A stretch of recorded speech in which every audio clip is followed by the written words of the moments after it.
Assalamualaikum warahmatullahi wabarakatuh.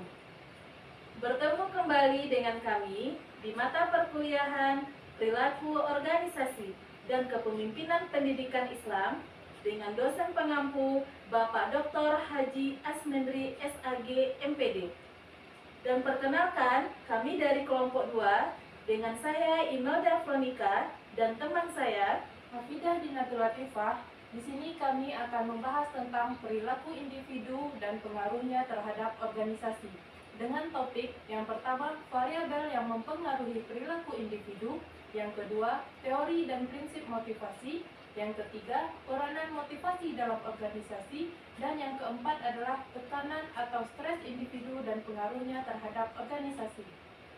Nah, sebelum kita membahas 4 topik yang sebelumnya, untuk itu jangan lupa like, subscribe, dan share video ini.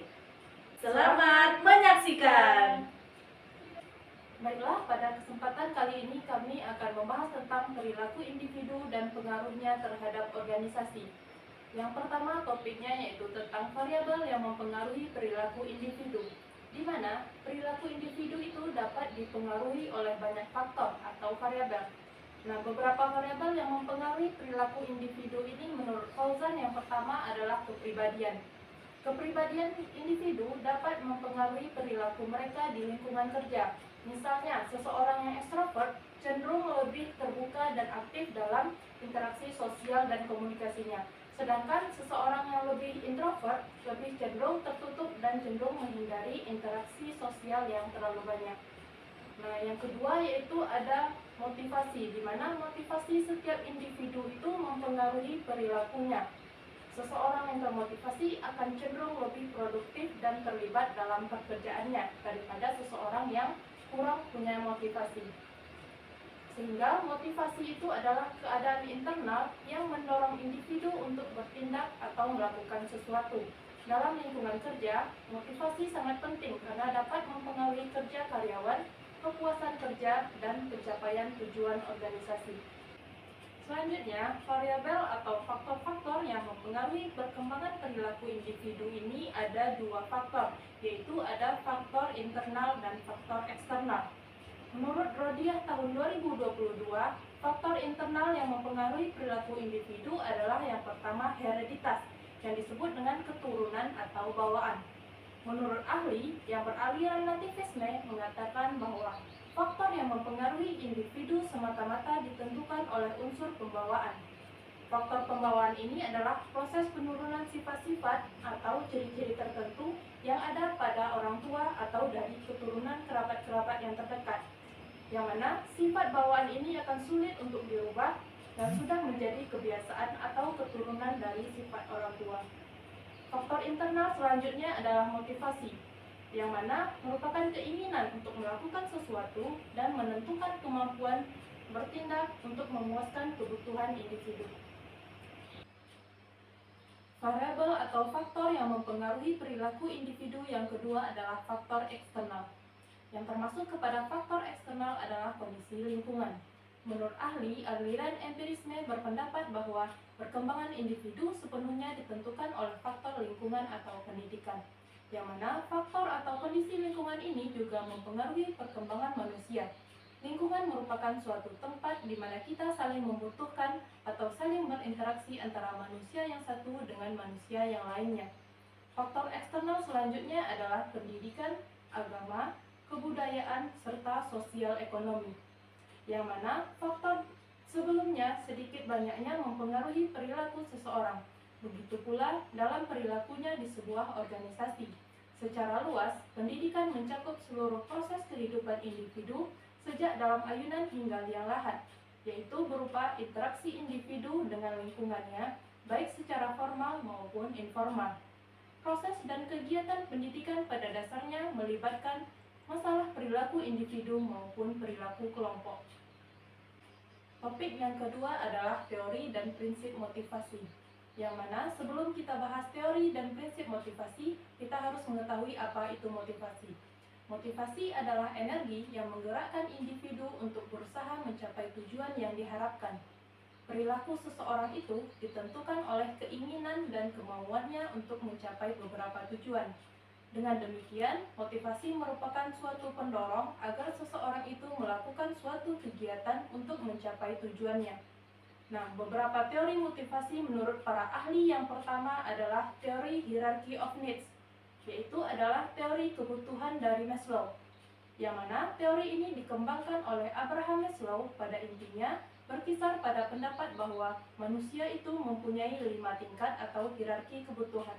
Yang pertama adalah kebutuhan fisiologikal, seperti rasa lapar, haus, dan istirahat. Yang kedua adalah kebutuhan akan rasa aman, tidak dalam artian fisik semata, akan tetapi juga dalam kondisi mental, psikologikal, dan intelektual. Yang ketiga adalah kebutuhan akan kasih sayang. Yang keempat, kebutuhan akan harga diri, yang pada umumnya itu tercermin dalam berbagai simbol-simbol status. Yang kelima adalah aktualisasi, dalam arti adalah tersedianya kesempatan bagi seseorang untuk mengembangkan potensi yang terdapat dalam dirinya sehingga berubah menjadi kemampuan yang nyata. Teori motivasi yang kedua adalah teori dari MC Skelen, yaitu teori kebutuhan berprestasi, yang mana dikenal dengan teori kebutuhan untuk mencapai prestasi atau need for achievement, yang menyatakan bahwa motivasi berbeda-beda sesuai dengan kekuatan kebutuhan seseorang akan prestasi tersebut.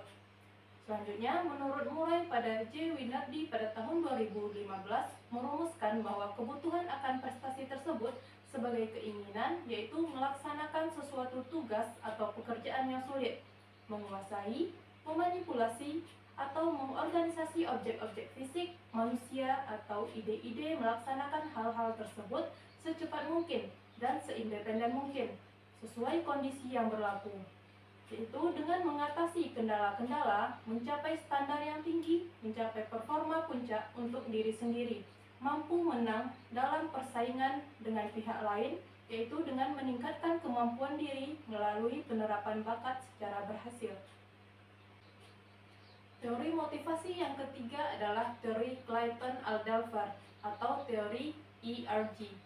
Teori Alderfer dikenal dengan akronim ERG, yaitu E adalah existence, kebutuhan atau eksistensi, R adalah relatedness atau kebutuhan untuk berhubungan dengan pihak lain, dan G adalah grow, kebutuhan akan pertumbuhan.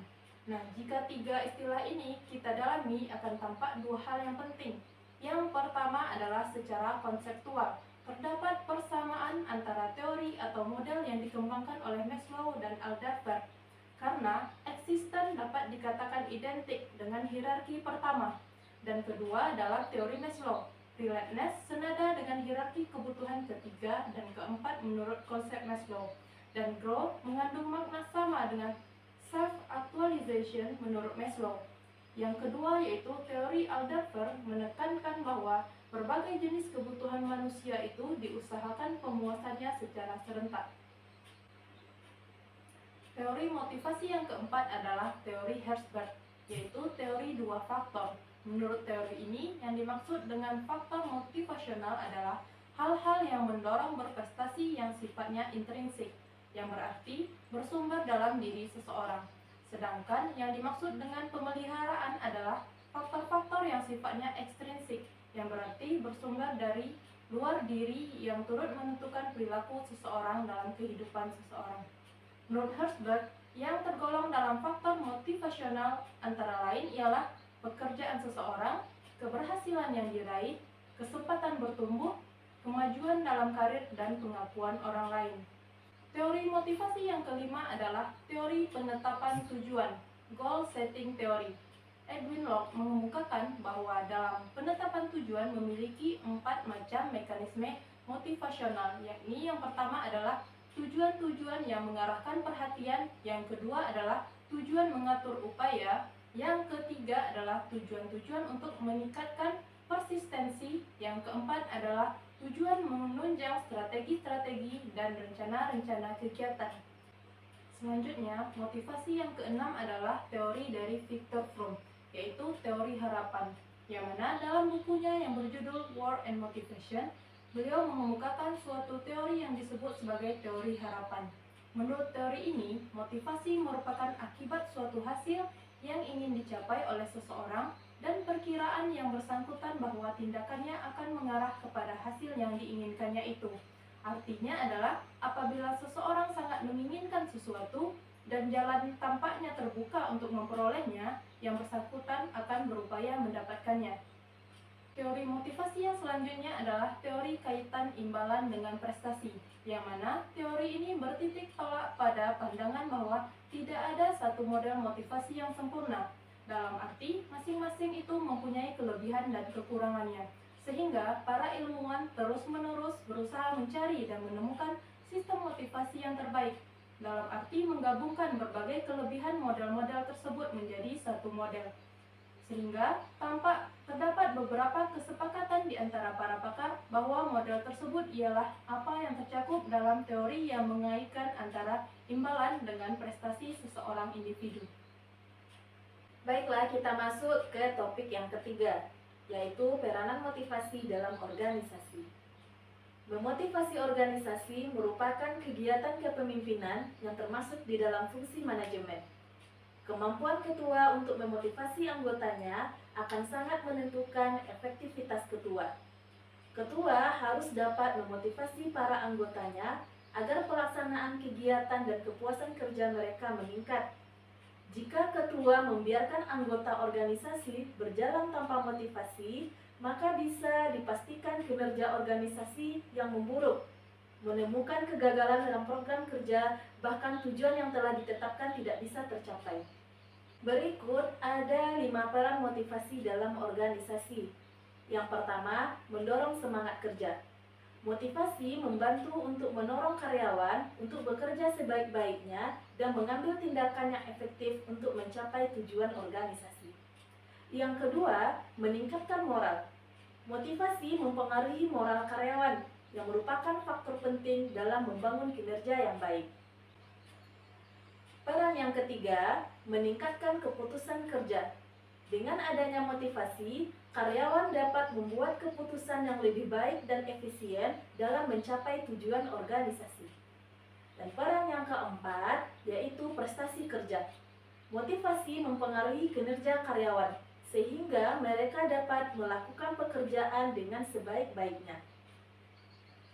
Nah, peran yang terakhir atau yang kelima, yaitu peluang untuk maju.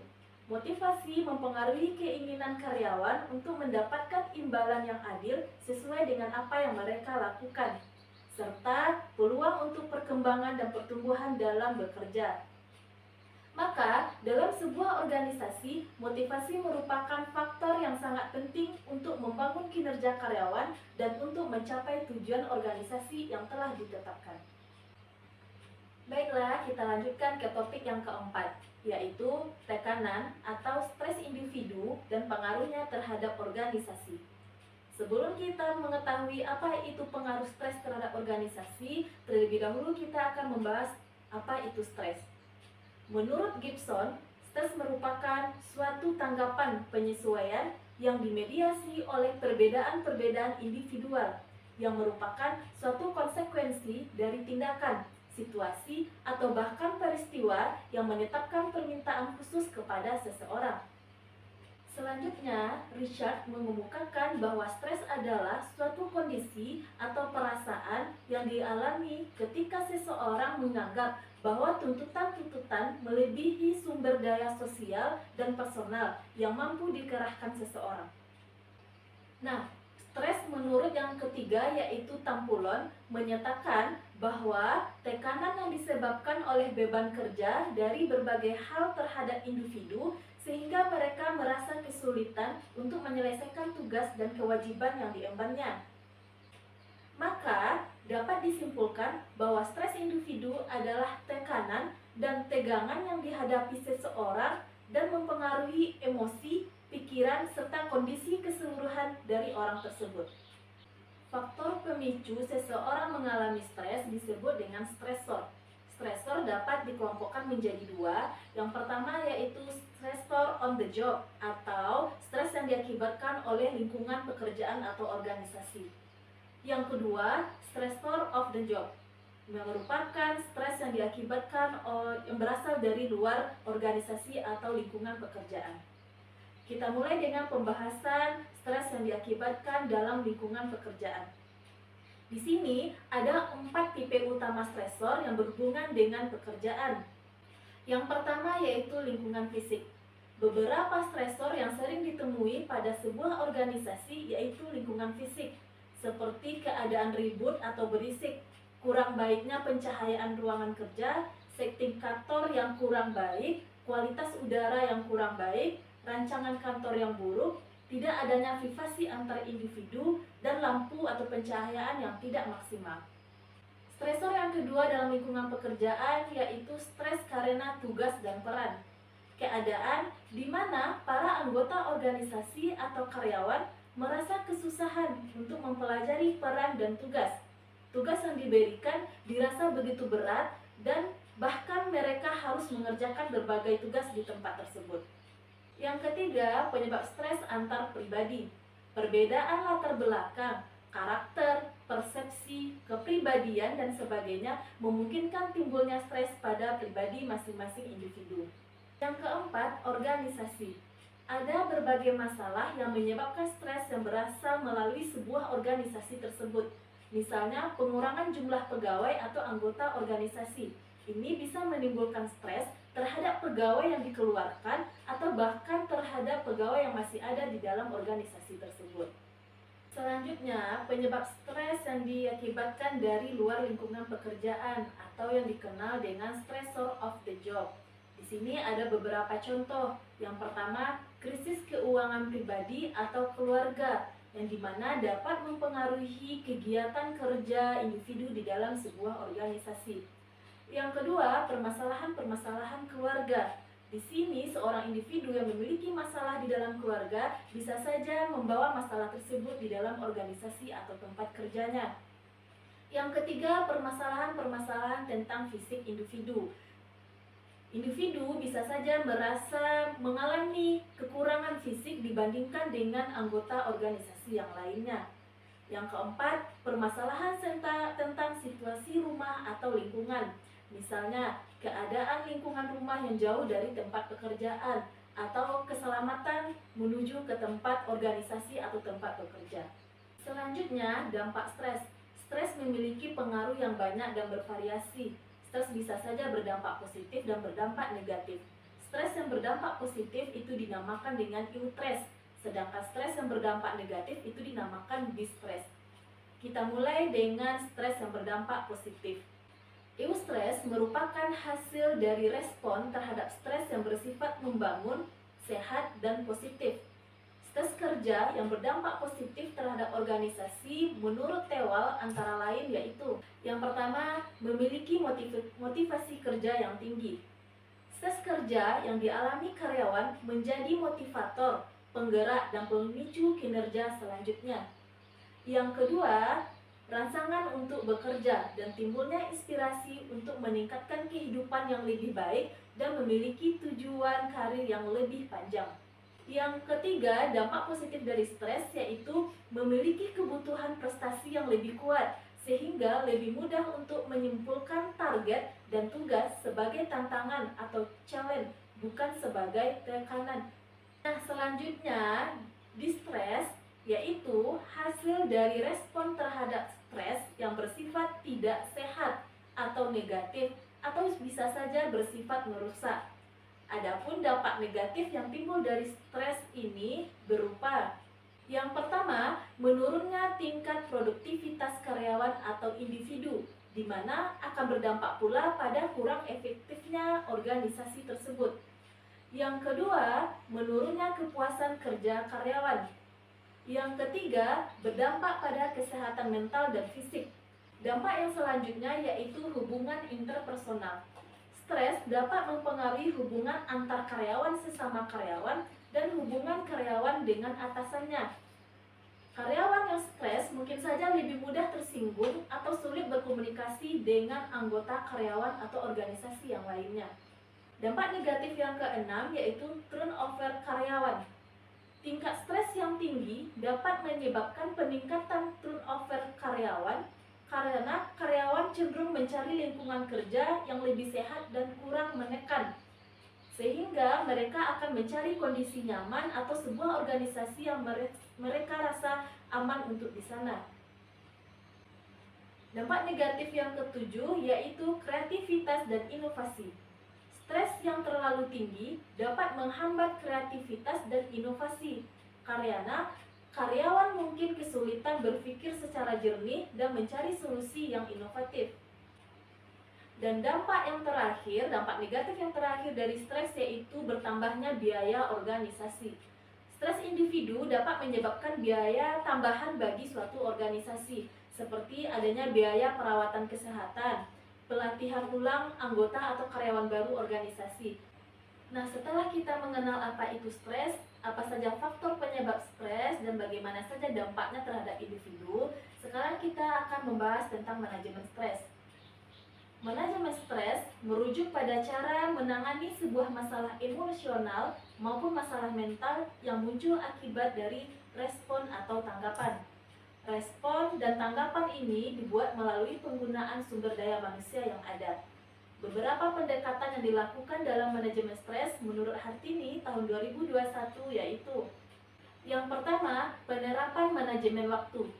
Tiap orang mempunyai pembagian jam dalam beristirahat yang disebabkan oleh rasa lelah dari kegiatan pekerjaan. Pola pembagian jam itu terdiri dari waktu untuk ibadah, bekerja, serta untuk beristirahat. Pelaksanaan waktu yang pas mampu membuat seseorang terbebas dari stres. Manajemen yang kedua yaitu akumulasi waktu olahraga. Untuk mengendalikan serta merangsang syaraf motorik dan otot-otot, meningkatkan ketahanan fisik seseorang agar menjadi lebih baik, tubuh manusia penting untuk melakukan olahraga. Manajemen yang ketiga yaitu pelatihan relaksasi. Setelah melakukan banyak kegiatan kerja yang padat, tubuh manusia ternyata akan mengalami kelelahan dan menjadi tegang. Oleh karena itu, diperlukan relaksasi untuk menenangkan tubuh manusia. Relaksasi dapat dilakukan dengan berbagai cara, seperti mendengarkan musik atau sebagainya. Yang keempat, yaitu ekspansi dukungan jaringan sosial. Ini adalah kenyataan yang menunjukkan jika manusia adalah makhluk sosial dan saling membutuhkan antar satu sama lain. Bersosialisasi dengan banyak orang pastinya akan bermanfaat dalam pekerjaan. Ketika seseorang sedang mengalami masalah dan mempunyai jaringan pertemanan, bisa dimanfaatkan sebagai tempat bercerita, berbagi masalah, dan mencari solusi secara bersama. Kemudian, yang kelima yaitu menghasilkan iklim organisasional yang mendukung. Untuk mendukung para pekerja, dilakukan proses struktural serta pergantian struktur, agar tersedianya banyak kontrol yang baik terhadap pekerjaan mereka. Untuk menghindari stres yang diakibatkan oleh beban kerja, hal itu sangat diperlukan. Selanjutnya, manajemen dalam mengelola stres, yaitu terdapatnya penempatan kerja yang lebih baik dan penyeleksian personal. Pada dasarnya, tiap orang mempunyai perbandingan dalam keahlian ilmu maupun keahlian yang lain. Menempatkan seseorang dalam suatu porsi yang cocok dengan keahliannya akan sangat mendukung mereka dalam menuntaskan pekerjaan dengan tepat waktu dan baik. Hal ini sangat diperlukan dan sangat bermanfaat bagi suatu organisasi untuk mencapai tujuan yang telah dibentuk. Selanjutnya, penempatan tujuan yang realistis. Dengan adanya tujuan dan sasaran yang telah dirancang di awal dengan jelas dari setiap anggota organisasi, maka harus dicapai dengan sasaran yang telah diresmikan di organisasi tersebut. Keberhasilan organisasi akan tercermin pada keberhasilan dari anggotanya. Keberhasilan dari suatu organisasi akan tercermin pula dari keahlian dan kinerja dari setiap anggota. Dan solusi yang terakhir atau manajemen yang terakhir untuk menanggulangi stres yaitu membuat bimbingan konseling. Salah satu metode penanggulangi stres dan permasalahan kejiwaan lainnya ialah dengan membuat bimbingan konseling. Stres akan mudah menyerang seseorang apabila keadaan psikologi orang tersebut sedang terguncang. Hal ini akan memperburuk perasaan stres yang dirasakan dan ia akan memaksa keluar dari tekanan tersebut. Stres di tempat kerja atau di sebuah organisasi bukanlah suatu hal yang baru. Untuk mempertahankan pengendalian dirinya di area lingkungan kerja, seorang anggota atau karyawan harus memiliki manajemen stres kerja yang efisien, sehingga masalah-masalah yang timbul bisa diterima bagaikan tantangan dan bukan sebagai ancaman. Hal riset menemukan bahwa komunikasi interpersonal serta kecerdasan emosional mempunyai pengaruh yang signifikan terhadap manajemen stres. Baiklah, sekian pemaparan dari kelompok kami tentang perilaku individu dan pengaruhnya terhadap organisasi. Semoga paparan yang kami sampaikan dapat dipahami dan bermanfaat untuk kita semua. Jika ada saran dan kritik yang mendukung, maka teman-teman bisa meninggalkan di kolom komentar. Terima kasih atas segala perhatian. Mohon maaf jika ada kekurangan. Maka untuk kali ini kami tutup dengan membacakan Assalamualaikum warahmatullahi wabarakatuh. Jangan lupa like, subscribe, dan share.